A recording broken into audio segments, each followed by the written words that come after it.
Okay, I've just gone into your meeting. I don't know why Fred Grossman has come up here.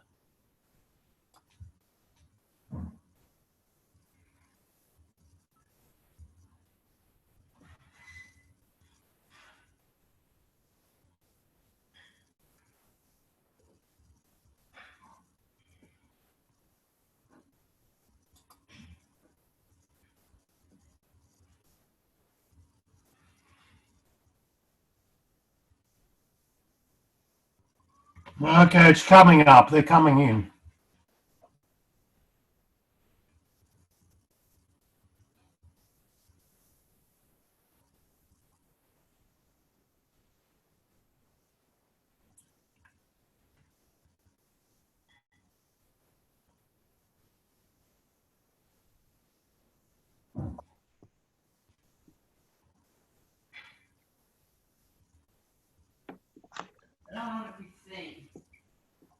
Osman's on.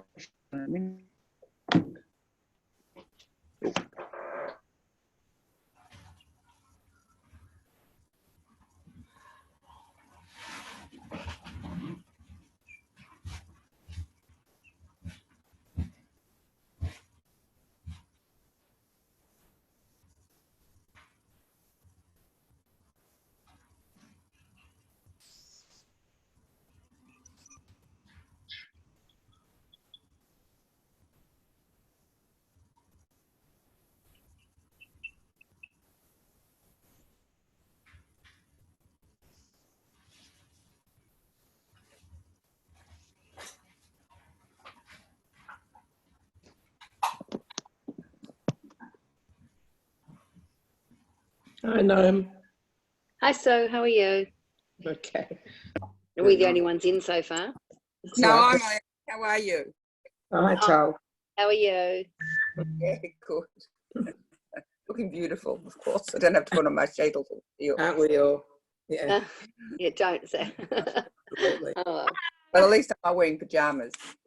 yeah. Well, actually, one of the funny things going around was what do I wear to take out the rubbish?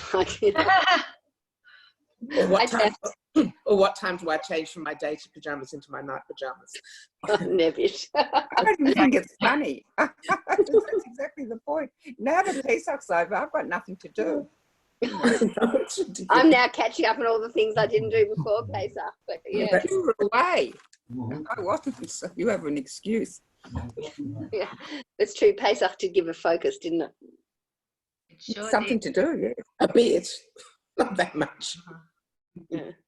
Well, not like Tallulah normally does, not like any of us normally do. Anyway. No. Okay, I'm going off video. Speak to you later. Okay. Bye.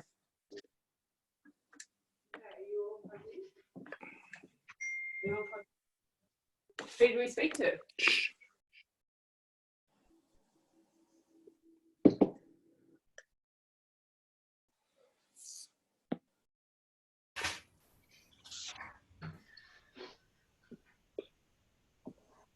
Tal, I just realised you're down to Shunky.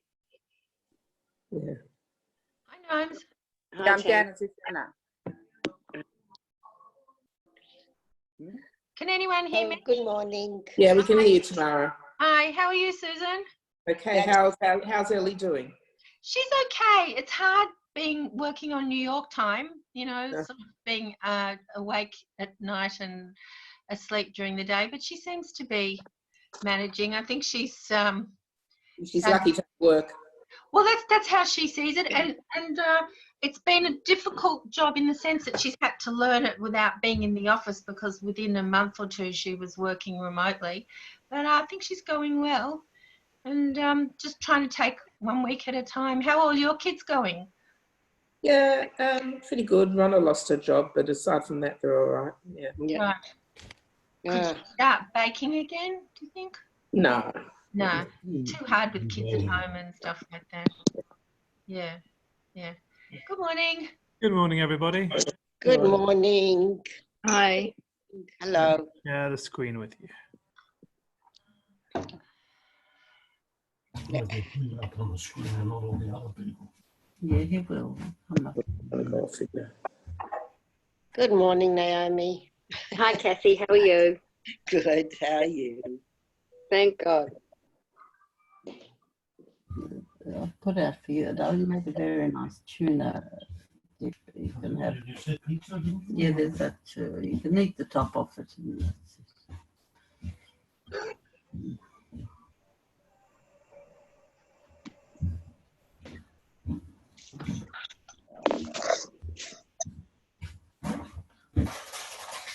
Cassie, how are your kids in South Africa?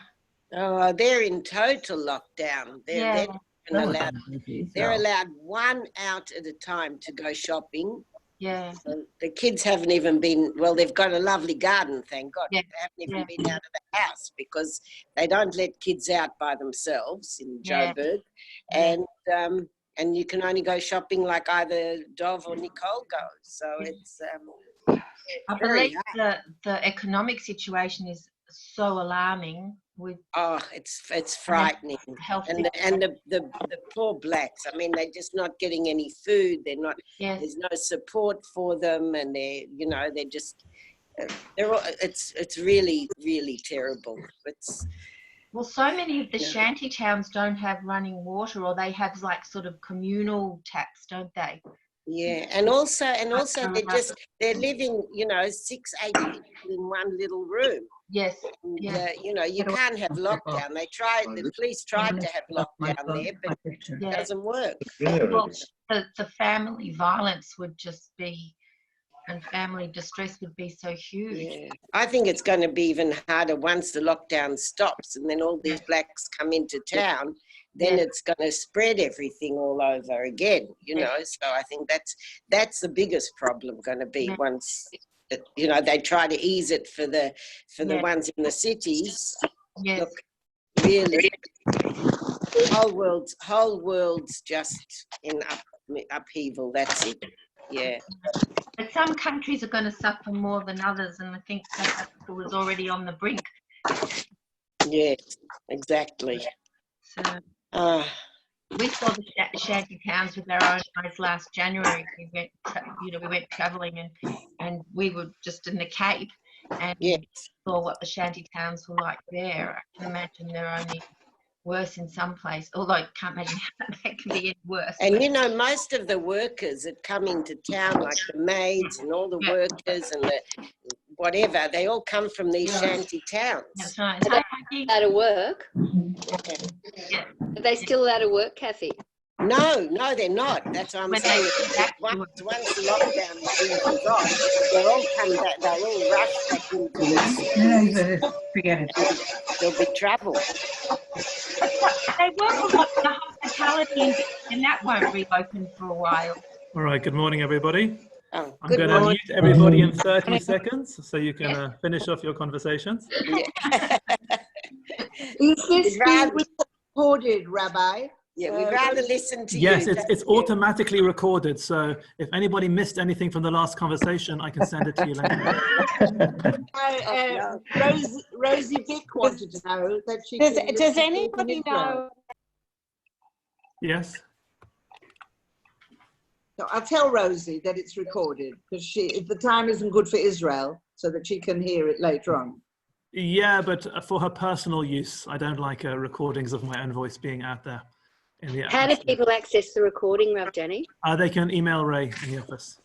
Right. Okay. It's not on the Josh website. It's not personal. Everybody is now being muted. Yes. Yeah. And good morning and welcome to the Kli Yakar on Tazria and Metzora. Let me start off by telling you a story. We're going to have a few stories today. The first story I'm going to tell you is the story of me writing this shiur. So when we have two parashiyot, I like to have two sides on one parsha and two sides on the other parsha. So it's half a shiur dedicated to the commentary on each parsha. And that's what I was doing yesterday. And I got through the Kli Yakar on Tazria, and I was up to around 2.5 sides, and I hadn't yet condensed it to 2 sides. And I was about halfway through, or I was preparing the Kli Yakar on Metzora. And I felt that his commentary on Tazria Metzora was lacking something life-changing. In that he said nice things about Tazria and Metzora, and he had a few interesting reflections and nuanced approaches to what was going on, but there wasn't anything drastically different from the standard ways in which we understand the concepts of tzara'at and the purification process of the Mitzorah.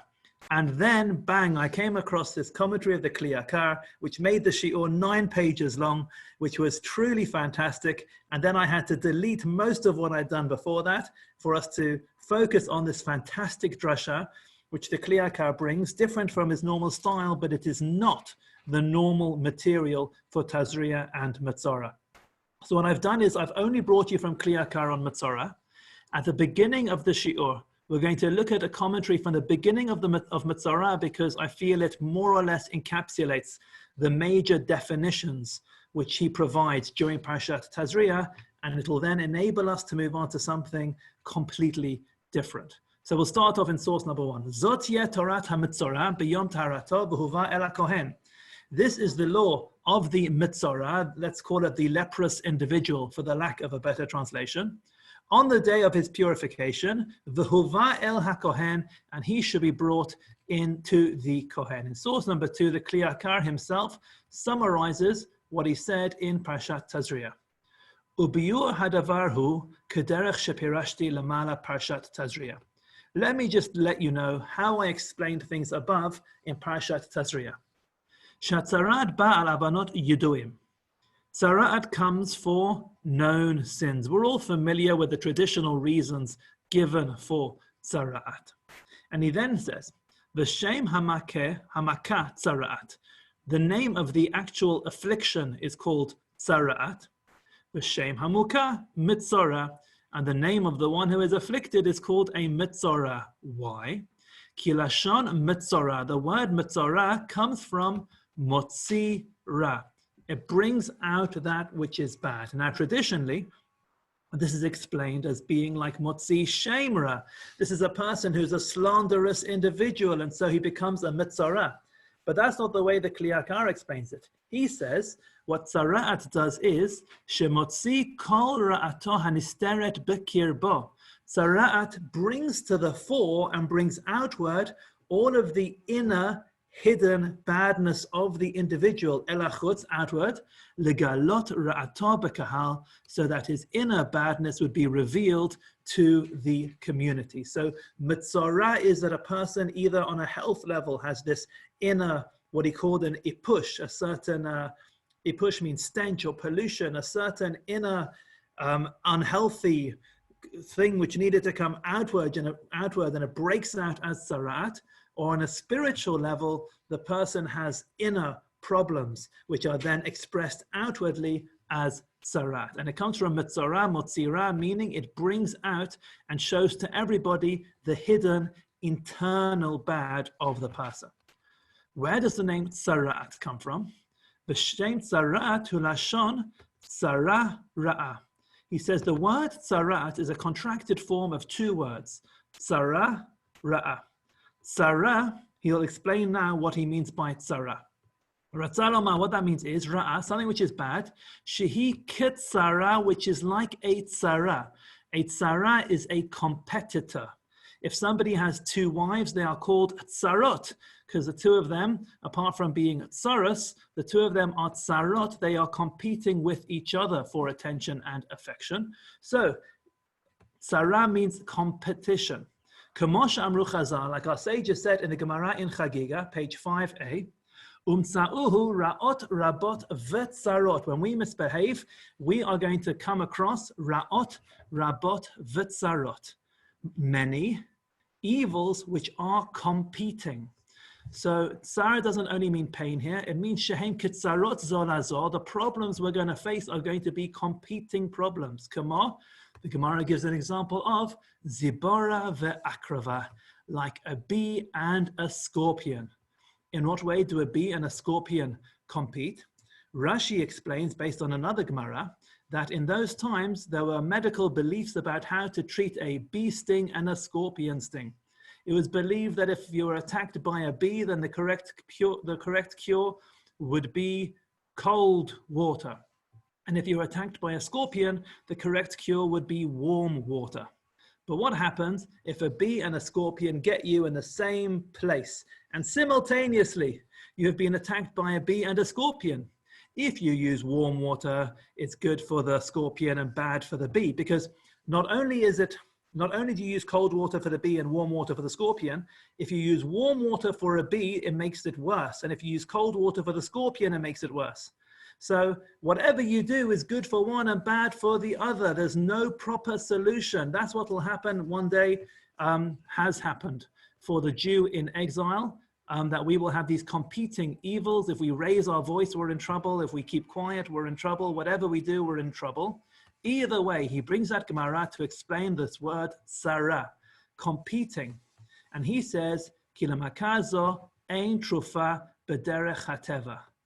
Just like that competing affliction of a bee and a scorpion, when it comes to tzara'at, there is no natural way to heal it. Kach l'tzara'at zeh ein trufa b'derech hateva, tzara'at cannot be naturally healed.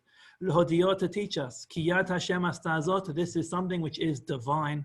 Ve'imkein, and therefore, bechrech yashiv libo achotel aso midarko hara'a, tzara'at forces the individual to do tshuva. So, Mitzora is motzi ra. There's somebody who looks like a normal person on the outside. Deep down, they're rotten. Mitzora brings out that ra. It is motzi the ra, and it's visible to all around. And that person has tzara'at, this competing evil, meaning something which cannot be naturally cured. It can only be spiritually cured. The nega, whenever it says nega in Tazria and Mitzora, according to the Kli Yakar, it does not mean the physical affliction. Rather, the nega shem ha'avon. Nega is the name of the sin. It is the spiritual affliction. It is the personality trait which is wrong. That is the nega. Shehu nogea b'chvod shamayim kiviyachol, because it is as if you are impacting the honor of shamayim or b'chvod habriot or other people. So that's more or less what the Kli Yakar says on Tazria in defining the major terms. And that being the case, what is the role of tzarat? Hatzara'at machricho shebal korcho shelo b'tovato yuva el hakohen levakesh mimenu refuah. Tzara'at forces the individual against their will, whether they like it or not, and it hasn't been done in a nice way, but he's going to be forced to come to the kohen to ask for a cure, because the only way to be cured is to come to the kohen. Lada'at musa heskel, and as a result, he's going to learn the lessons. If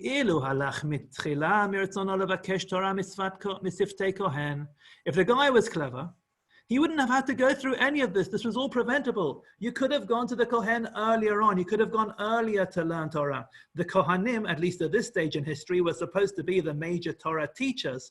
Because of things which happened later in history, they were somewhat pushed to the side. But going to the Kohen was meant to be going to learn Torah. The person could have come to the Kohen already. He could have been a disciple of Aaron, somebody who loves peace and pursues peace.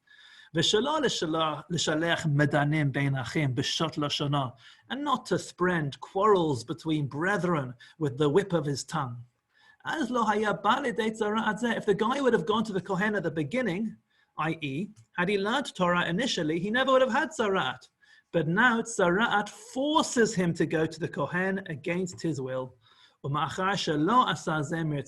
he didn't go there willingly. When he was healthy, now he's being brought to the Kohen Bal Korcho against his will, meaning he doesn't have a choice in the matter, in order to do tshuva. What the Kli Yakar is describing is a following situation. There is an illness. The illness was preventable. Had somebody in the first instance behaved in the right way, that illness would not have been brought upon them. Now that the illness is brought upon them, they are forced to then go and behave in the correct way in order to be cured from that illness. The illness was preventable, but then it was brought along in order to teach us a lesson. If I was a different style of person, I would try to relate this to current affairs and talk about the positives which are coming out of the current pandemic and how we could have learned these positives before, and how we're now being forced to do certain things which really we should have done earlier. But I'm not that kind of person, and I don't like I don't like highlighting the positive in difficult situations at a time when I feel that the pain and suffering still needs to be acknowledged. But maybe in a number of years from now, the prophets of the future will look back and tell us why this happened. It's not my style to attribute such things. Let's move on to something different. Source number 3 is going to be one pasuk, and source number 4 will be the rest of the shiur. I hope you're sitting comfortably. V'tzivah hakohen, the kohen shall command. V'lakach lametaheh shtei tziporim chayot tahorot, 2 live pure birds should be taken for the one engaged in the purification process. V'eit erez ushni tolat ve'ezav, and the other ingredients, which was the cedar wood, the thread, and the hyssop. And the Kli Yakar then says something lovely.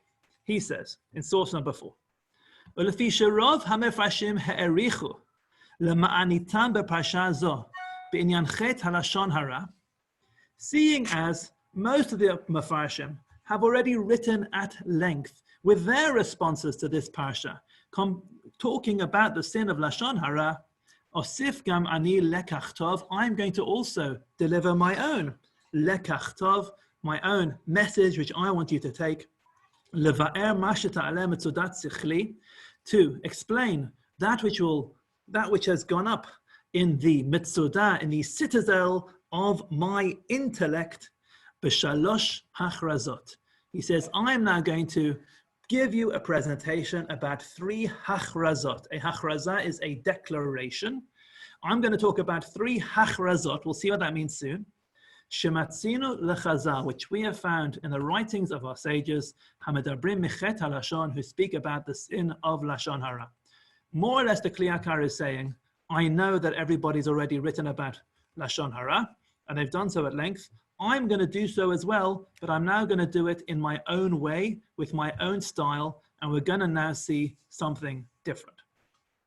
What we are now going to do is, we are going to learn 2 stories. Both of these stories appear in Midrashim, and it is important to pay attention to the stories, every detail of each story, because what the Kli Yakar is then going to do is he's going to provide an analysis of the 2 stories and compare them and contrast them in order to then develop his theme and his message relating to this week's Parsha. So what we're going to be engaged in for the rest of the shiur is a literary analysis of 2 sections of Midrash, where you could have said, all right, they're 2 similar stories. Stories are told in different ways. You have different versions of the same tale. Don't pay attention to the differences. The Kli Yakar pays a lot of attention, and this is a very sharp literary analysis of 2 stories. So let's learn story number 1. Rafi, are you listening? Yeah. Rafi's listening, so I don't have to give you a bedtime story tonight. This is counting, okay? Hachrazah Rishona. The first declaration, or the first story where we have somebody declaring something. Himasha Mesik b'Midrash Harabati appears in the Midrash Rabbah, in Vayikra Rabbah. Here's the story which you may have heard before. Ma'aseh b'Rochel Echad. There was a story of one Rochel. A Rochel is a peddler or a merchant. Note how the word rechilut, slander, comes from the Rochel, because just like the merchant goes from town to town exchanging goods, the person who tells rechilut goes from house to house and from table to table, spreading news. Nowadays, speaking Lashon Hara, you have to work even harder than you used to. It used to be easy. You used to have shul and kiddush and Shabbos tables. Now you have to go walking to do it. But either way, a Rochel is someone who goes from place to place. So there's a story of a certain merchant. Shaya mechazer. To be mechazer means to go around, but it comes from the word lachzor, to return, and we'll pay attention to that word later. So this merchant would go around ba'ayarot hasmuchot letzipori, to the towns which were adjacent to Tzipori, which is a town in Israel. V'haya machriz, he would declare. So this is the hachrazah. He would declare v'omer, and he would ask, Man bay lemizban sam chayim. Who wants to buy a life potion?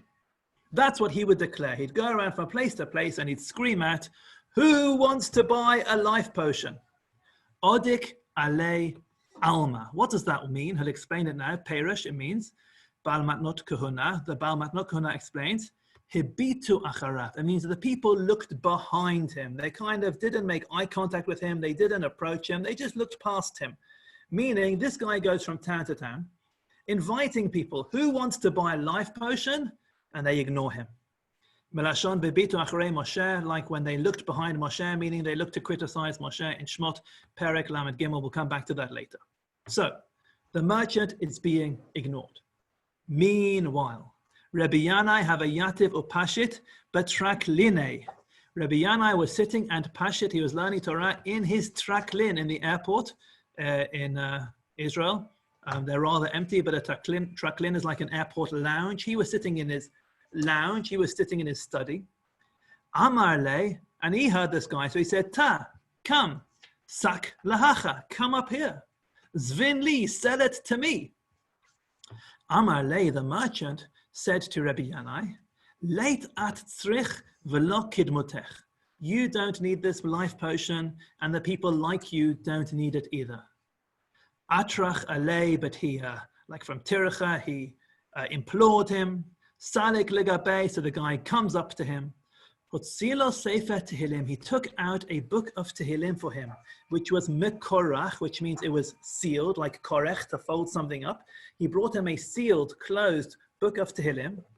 Her'elo pasuk zeh, and he opens up the Tehillim to the following pasuk. And what pasuk did he show him? Mi ha'ish hachafetz chayim, who is the person who desires life, or hev yamim lirot tov, who loves days, who wants to see good. Netzar leshoncha meira, guard your tongue from evil. Usfatecha midaber mirma, and your lips from words of murmuring. Sur meira, turn away from that which is bad. V'asei tov, do that which is positive. Bakesh shalom v'radfehu, pursue, seek peace, and pursue it. So the guy opens up his Tehillim and he gives this pasuk to Rabbi Yanai. Amar Rabbi Yanai responded, Af Shlomo machriz, Shlomo in Mishlei, also machriz, declared, and he said, Shomer piv ulshono, shomer mitzarot nafsho.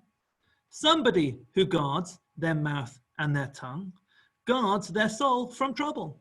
So Rabbi Yanai says back to him, well, Shlomo, David's son, also said that. What does shomer mitzarot nafsho? You save your soul from tzarot, from troubles. Shomer mitzaraat nafsho. You save your soul from tzaraat, from leprosy. Then Rabbi Yanai makes an interesting observation at the end of this story. Amar Rabbi Yanai said, Kol yamai hayiti koreh mikrazeh. My entire life I read this pasuk. V'lo hayiti yodea heichan hu pashut, and I didn't know how, or literally where, to explain it. Ad sheba rochel zeh v'hodieni, until this merchant came along and taught me this story. So that's the story. Merchant goes from town to town. Nobody wants to buy his goods. Rabbi Yanai begged him. He says, all right, I'll give it to you. He opens up the pasuk. He tells him the pasuk. Rabbi Yanai says, Shlomo says something similar. And then Rabbi Yanai says, until I had this interaction with the Rochel, I never understood this pasuk. Now I understand the pasuk. We're going to ask about 10 or 11 questions soon. I see some questions in some of your brows, and don't worry, we'll probably ask your questions. But before we get to the questions, let's look at story number 2. Hachrazah Hashniya. This is our second declaration. Matzinu b'masechet Avodah Zarah. We found in the Gemara in Avodah Zarah the following story. Machriz Rabbi Alexandri. Rabbi Alexandri would go around and declare, Man ba'ichai, man ba'ichai. Who wants life? Who wants life? Knifu le kule alman. Everybody would gather around him. Va'atu legabe, and come to him. Amru le, and they'd say to him, Havlan chai, give us life. Amalahu, and he would say to them, he would give him the same pasuk from Tehillim. Who's the one who wants life? The one who guards their tongue from evil. Now, Shema yomar adam ho'il v'natzarti leshoni meira elech v'agara b'sheina. Somebody might think, what should I do for a good life? I really need to be careful about what do I say. So I'm just going to hold my tongue back from speaking evil, and I will go and spend my time sleeping.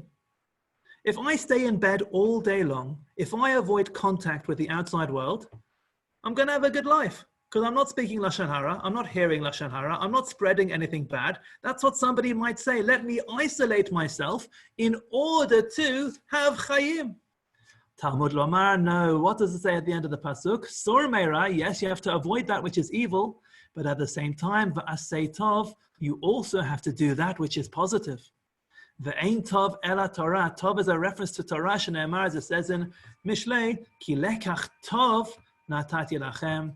I have given you a good lekach, which is Torah. So that's story number 2. Now you may have thought to yourself, okay, we've got 2 stories about people going around declaring who wants life. People come or they don't come and they give them the pasuk. You know, you can move on with your life. But the Kli Yakar does not move on with his life. He's now going to ask many questions. And here we go. We can ask about story number 1. Ma ichbat lanu bazeh? Am I a rochel or chenvani? What difference does it make it to us if he's a rochel, a peddler, or a chenvani, or a normal shopkeeper? What is the relevance of the fact that the one making this declaration was a rochel? Question number 2. Gam lashon mechazer, the expression of mechazer. We said the rochel was mechazer, going around the different towns. Tzarich biur. We need to explain that. Literally, what it means is someone who's turning backwards. It should have said more directly, he was going around. Question number 3. Who cares if the city, if this was close to Tzipori? What difference does that make to the story? Question number 4. He says, let's pay attention to the differences between story number 1 and story number 2. In story number 1, the Rochel cried out, Man bai lemizban sam chayim, who wants to buy a life potion? He's offering it for sale. Rabbi Alexandri hechriz man ba chayim. In story number 2, Rabbi Alexandri just said, who wants life? It was for free. Lo hiskeh lemizban, he didn't mention buying anything. Next question. Gam lo hiskeh shum sam. In story number 1, he says, who wants to buy a life potion? In story number 2, it's who wants life? Doesn't mention any potion, any cure, any medication. In story number 1, etal rochel amar odik alei alma. In story number 2, everyone ignored the guy. Mashma, which means shelo bikshu liknot klum. Nobody wanted to buy anything mimeno from him. Ela bitu achara. They just looked past the guy. Well, Rabbi Alexandri, in story number 2, machnef kulei alma v'amru havlan chai. Everybody wanted to buy it. It's a big difference. Next question. What difference does it make if Rabbi Yana was sitting in his traklin or in his garden or in his kitchen? Next question. What is the relevance of the fact that in this story, the book of Tehillim was mikurach, it was folded over and closed? Let it be sealed or not sealed, what difference does it make? Next question. And I think this is one of the big questions. Oh no, that's the one after this one. It's also a good question. What did Rabbi Yanai mean when he said that he brought him another pasuk from Shlomo? So Rabbi Yanai brings in the same thing back. And now a big question. What did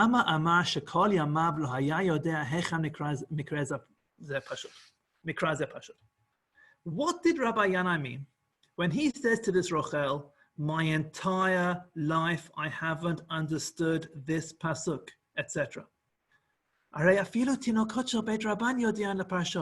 Any school child knows how to explain this pasuk.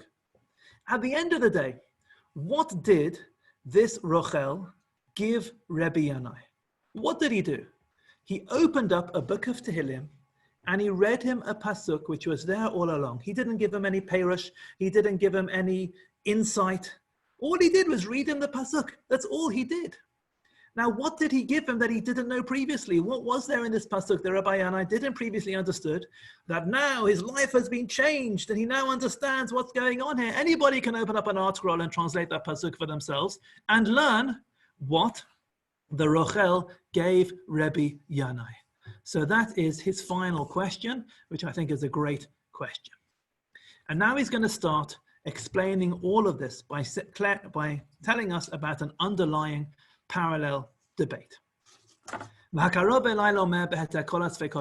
me explain it all as follows. Let's go. Shematzinu b'masechet Erchin. We find in the Gemara in Erchin, page 15b. Amar Rabbi Chama bar Chanina, not to be confused with Rabbi Abba bar Chanina. This is Rabbi Chama bar Chanina. So Rabbi Chama bar Chanina said, "My takantesha mesaper lashon hara." What is the cure for someone who says lashon hara? What is their tikkun? He says, "Im tamid chacham hu yasok b'Torah." If he's a tamid chacham, he should go and learn Torah. Shneimar, as it says in Proverbs, "Marpeh lashon eitz chayim," the tree of life, which is a reference to Torah, is a healer for lashon, for the sin of lashon hara. Ve'im am haaretz hu yashpil atzmo. And if you're an am haaretz, then you need to somewhat lower yourself in order to cure yourself of lashon hara.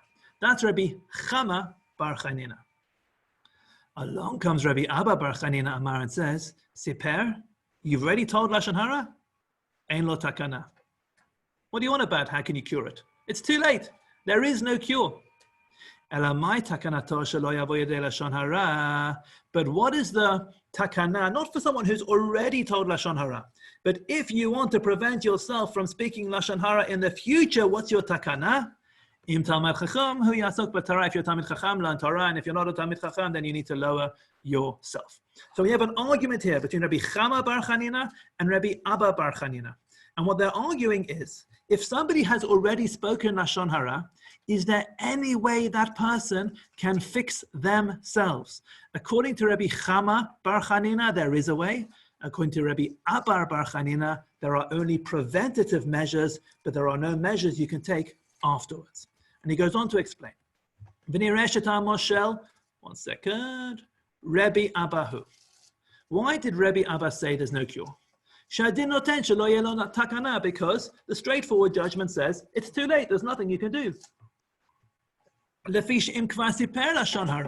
the guy's already spoken lashon hara, and he placed a blemish on good people, and a bad name has gone out, and this loud screaming noise has spread across the whole world, there's no way you can take that back. For the victim, there's no way to take it back.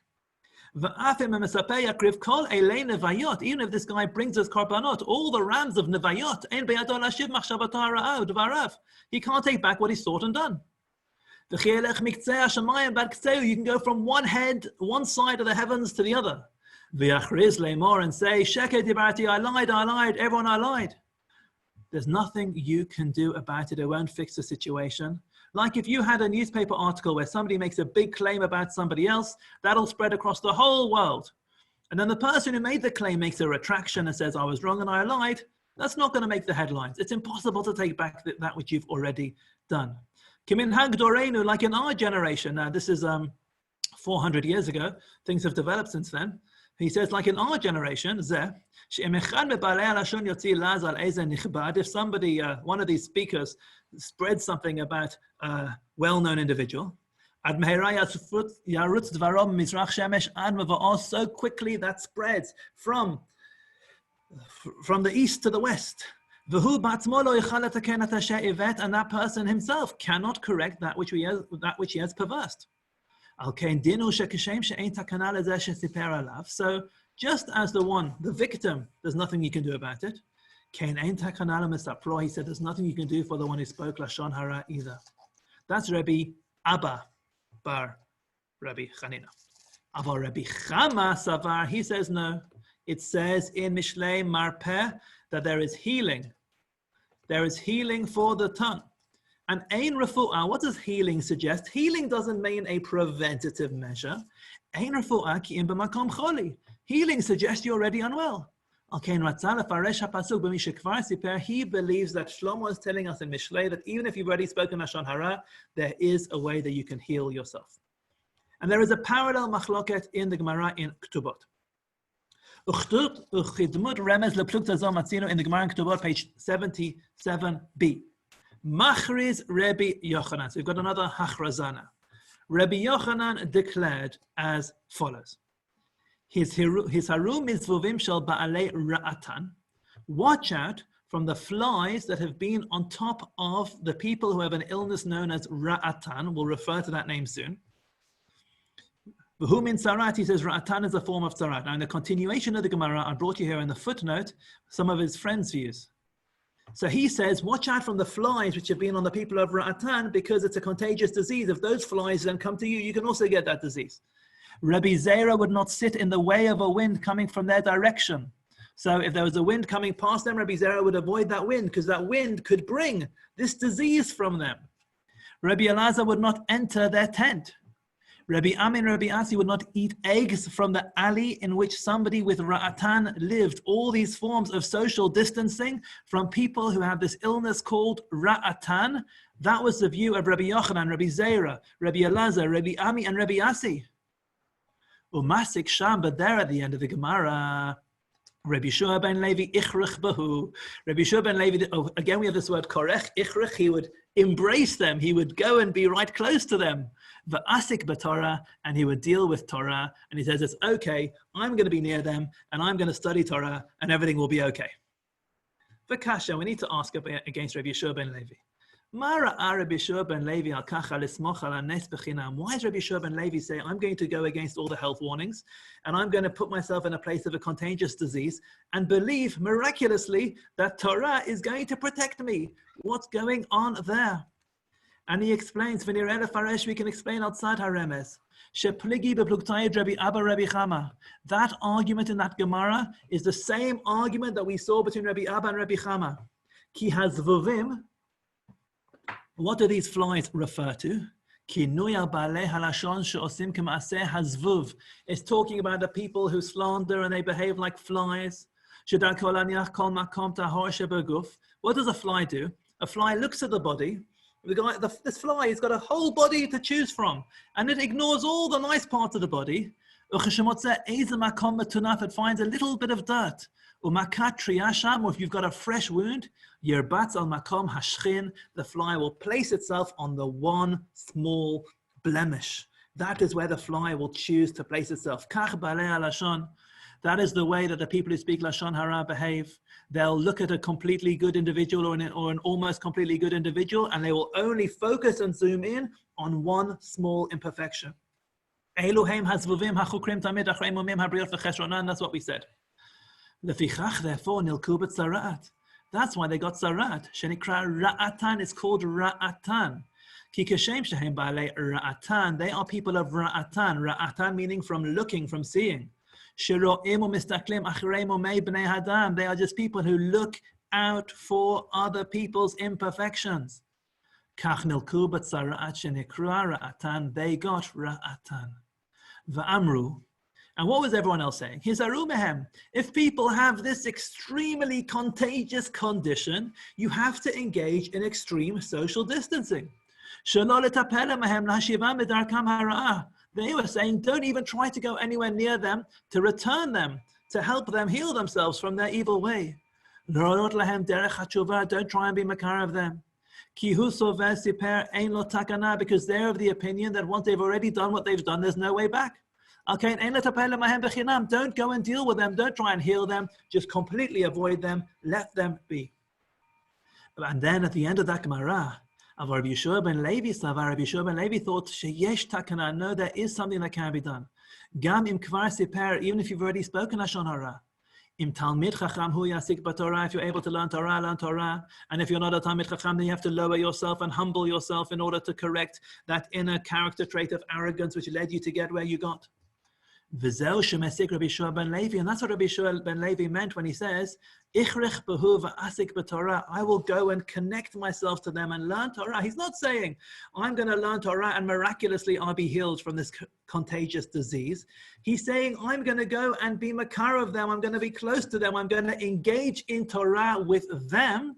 Because he thought that through Talmud Torah, these people can be healed.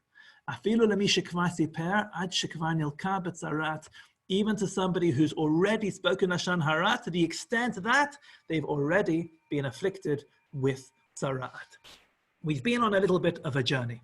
We started off with two stories, the story of the Rochel and the story of the Rebbe Alexandri. We pointed out numerous discrepancies between the stories. And in order to help us understand those stories, the Kli Yakar has taken us on a journey through 2 Gemarot in order to present to us an underlying debate. And the debate is there a way back for somebody who has already spoken Lashon Hara? And he's shown how in each of these places there is an educational debate going on here. Maybe it's more than educational, it could be spiritual, it could be theological. And the debate is, can you help such an individual? It could be a textual debate in terms of understanding the Pasuk in Mishlei. But the question is there a way to help somebody who's already been speaking Lashon Hara? Is there any cure for that individual? Or are the cures which are mentioned only preventative cures, but once you're there, there is nothing you can do? So that is the debate. Let's come back to our stories now and understand what is going on. V'hinei, Rabbi Alexandri Sover, in story number 2, Gamhu, he also was of the opinion that Siper ein lo takana. Rabbi Alexandri was of the opinion that if you've already spoken Lashon Hara, there's nothing you could do for that individual. Al kain, therefore, lo halach kimet al hakitot shelo sipru adayin. Who was Rabbi Alexandri's target audience? Rabbi Alexandri would go for the low-hanging fruit. He would go to those who haven't yet spoken Lashon Hara. And he would warn them. And he would teach them the way to look after your spiritual health. The preventative measures to not become a person who speaks Lashon Hara. And therefore, what would he declare? Man ba'ichai, man ba'ichai. Who wants life? Who wants life?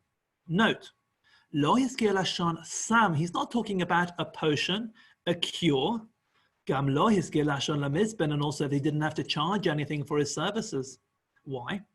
Lefi shemirat habriyut einot tzarich sam. You don't need a medicine in order to maintain healthy behavior. Medicine is when you're sick, but these people aren't sick yet. So he's not offering them a sam. He's not offering them a cure. He's just offering them advice to prevent themselves from becoming sick. You just have to inform somebody how to behave in a way that you won't get into unhealthy behaviors. So you won't become sick. Also, therefore, Al-Kain, that's why he's not charging for his services.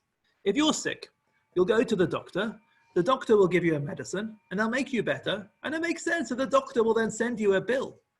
However, this guy isn't curing anybody of anything. Kimahu b'chinam, but the guy himself, he hasn't paid anything for his wares. He's just talking, and that he got for free. Preventative measures, you don't tend to pay somebody in order to teach you how to prevent things in the future. That's generally done for free. Someone who's already fallen ill, then you need drugs. That's when the doctor sends you an invoice. Because he can't get his medicines for free. Either he's paid for them or he's worked hard to make them.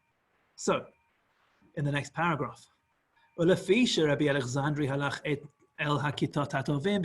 Alexandri is going around preaching to the good boys and girls. Al-Kain, he's asking who wants life, who wants life. Note, in story number 2, he says twice, who wants life, who wants life? Well, he said those two things once. In story number 1, the Rochel only says once, he doesn't repeat what he declared. But in story number 2, but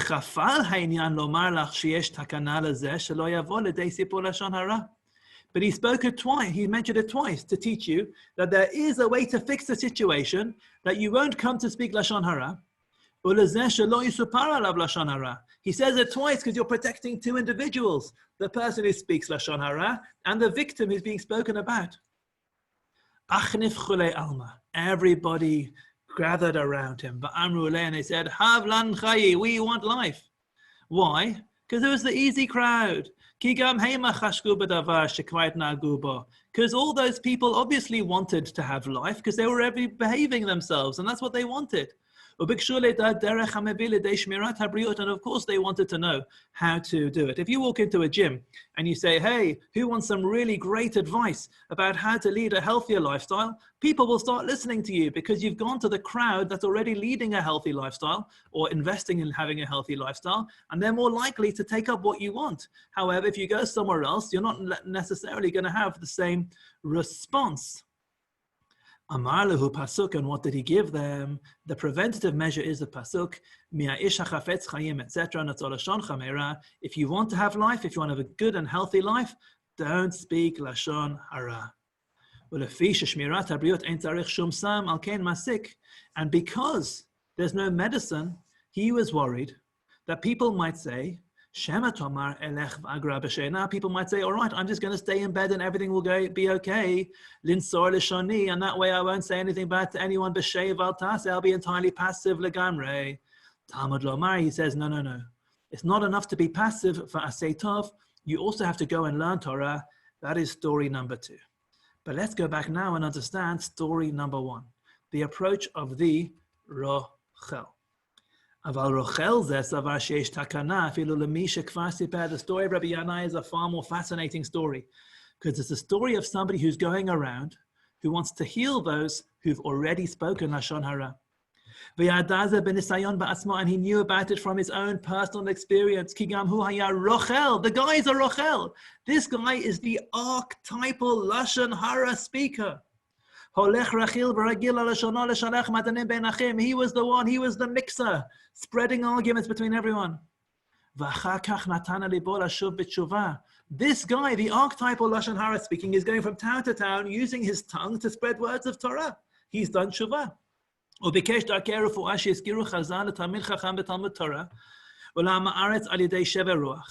And he has already been through the process. If you're a Talmid Chacham, through learning Torah. If you're not, then through lowering yourself. He's seen that it's worked for him. He has come through this process. He's cured, and now he wants to share this with the world. So he went into the tough crowds.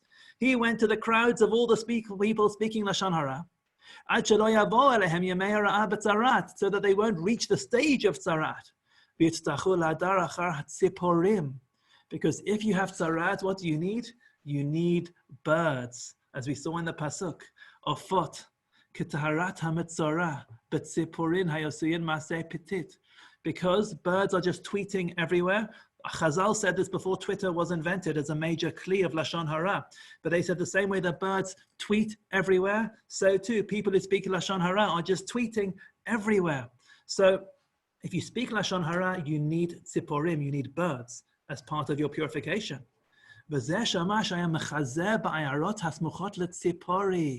When it says he was turning around in the cities near Tzipori from the Lashon of Tzipor, a bird. He was going to the towns close to the birds, meaning the people on the way to needing that refuah. And he was mechazeh, not just misavev, not just going around, but he was mechazeh b'tshuvah. He was helping people return in tshuvah.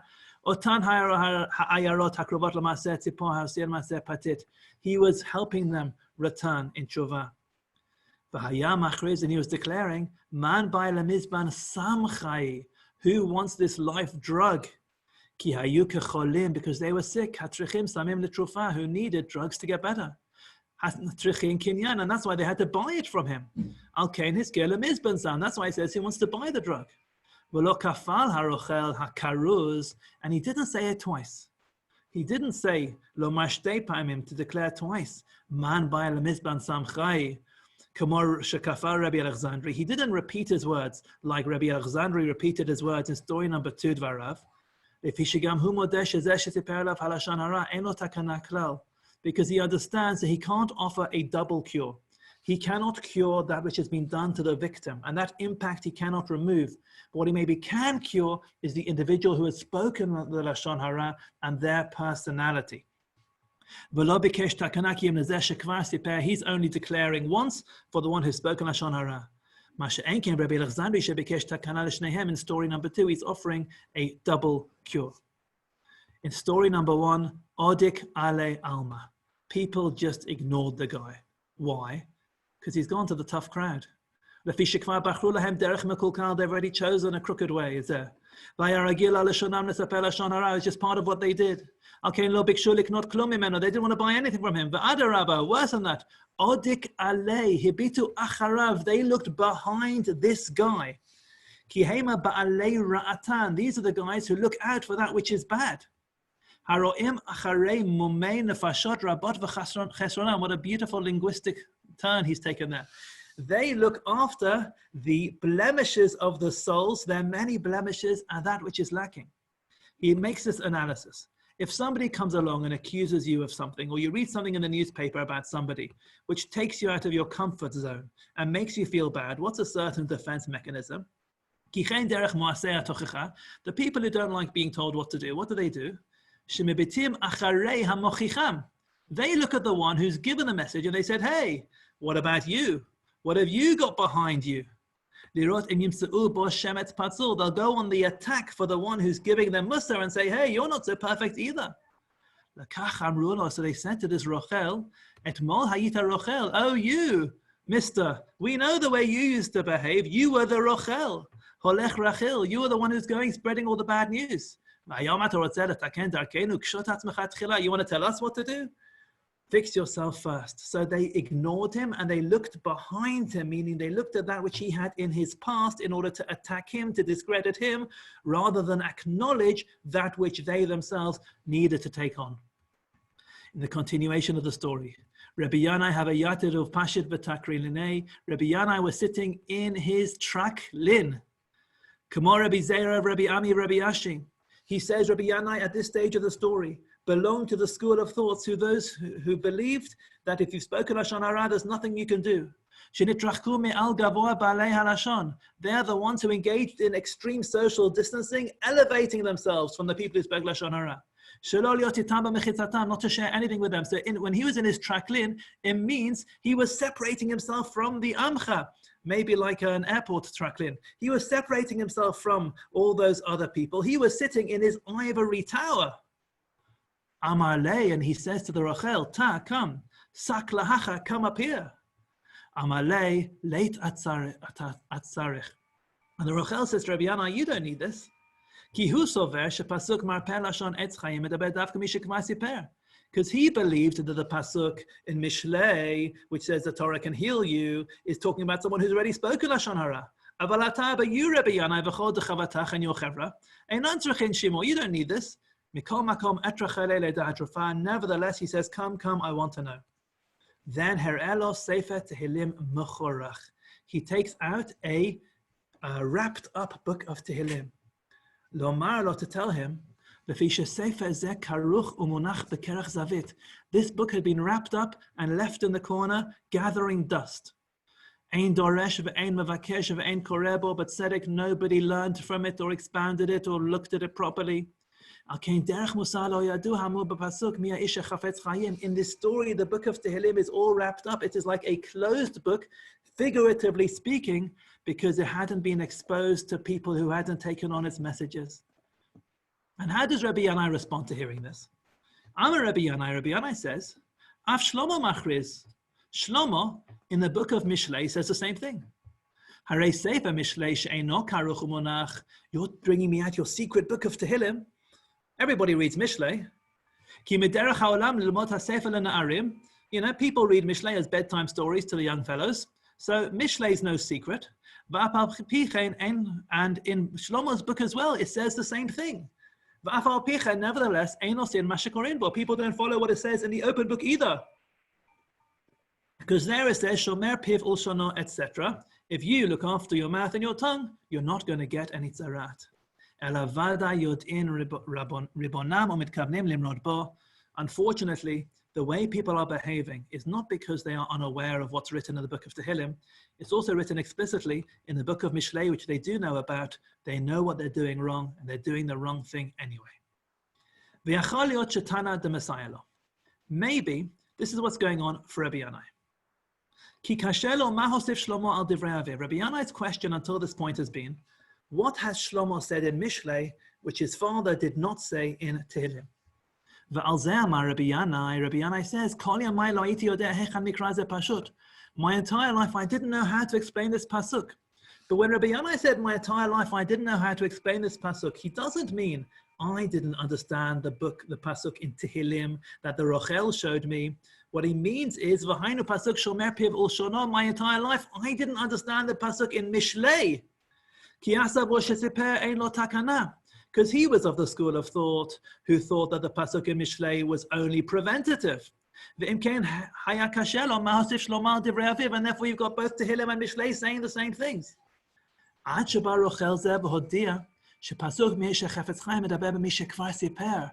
the Rochel comes along and teaches them a lesson. He says the pasuk in Tehillim isn't just a preventative measure. It comes to tell us that even if you've already spoken Lashon Hara, there is a cure. And Shlomo is talking about someone who hasn't yet spoken Lashon Hara. So therefore, Rabbi Yanai, until this point, had thought that there was no cure for speaking Lashon Hara. As a result, he thought that there's two psukim saying the same thing. And his entire life, he didn't understand how to explain the second pasuk. What did it add to the first pasuk? Until the Rochel came along.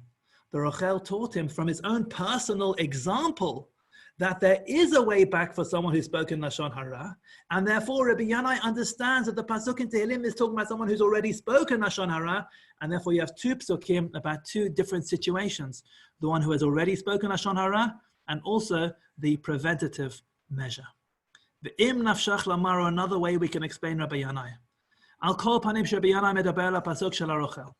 Maybe Rabbi Yanai all along was talking about the pasuk of the Rochel in Tehillim. And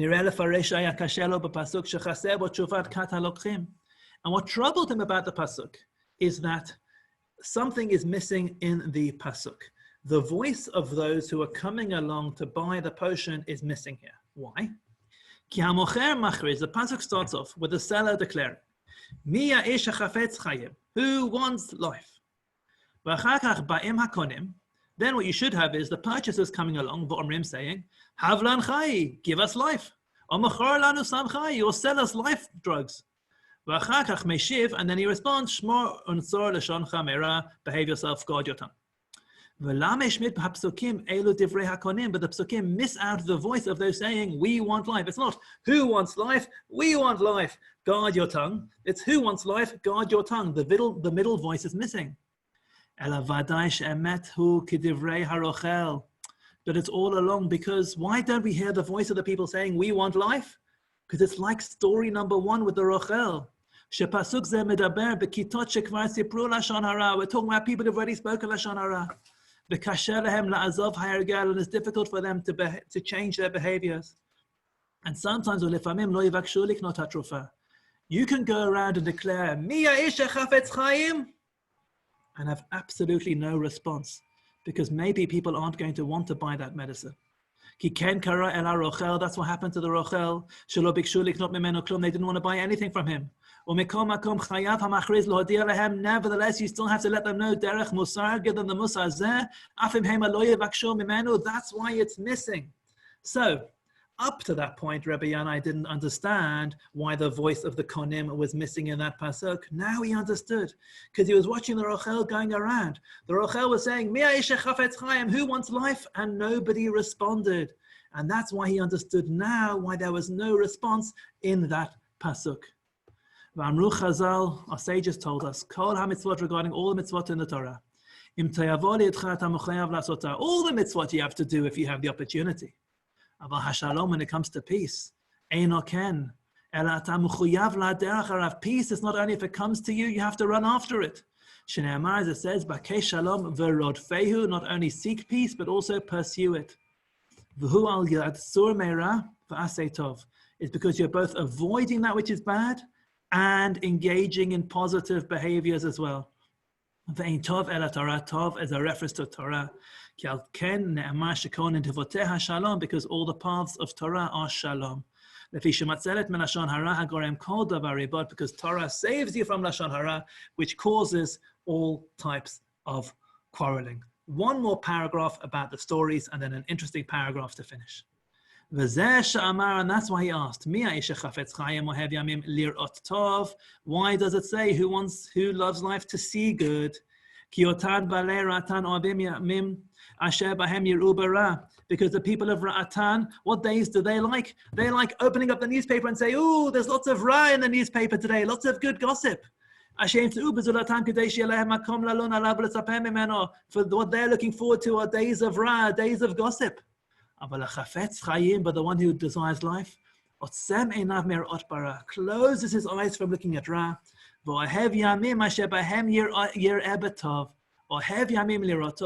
He loves days with good news, with positive stories about other people. That's what excites him. That's what gets him going. And then he finishes off with a rare and fascinating biographical comment. V'yatzati migidri. He says, I've gone out of my usual approach. La'arich k'tzat b'davar she'eino mi'inyan pshuto shel parsha. You may have noticed today that we've spoken a bit at length about something which isn't explaining the normal meaning of the parsha. Ya'an ki ra'iti dor zeh parutz me'od b'chet halashon. Because I've seen that my generation is incredibly cursed by this sin of lashon hara. But tzara'at noshenet hi, and tzara'at is an age-old problem. That's why I felt the need to speak in order to arouse people's attention to this topic. That's why this week's commentary of the Kli Yakar is different from every other week's commentary of the Kli Yakar.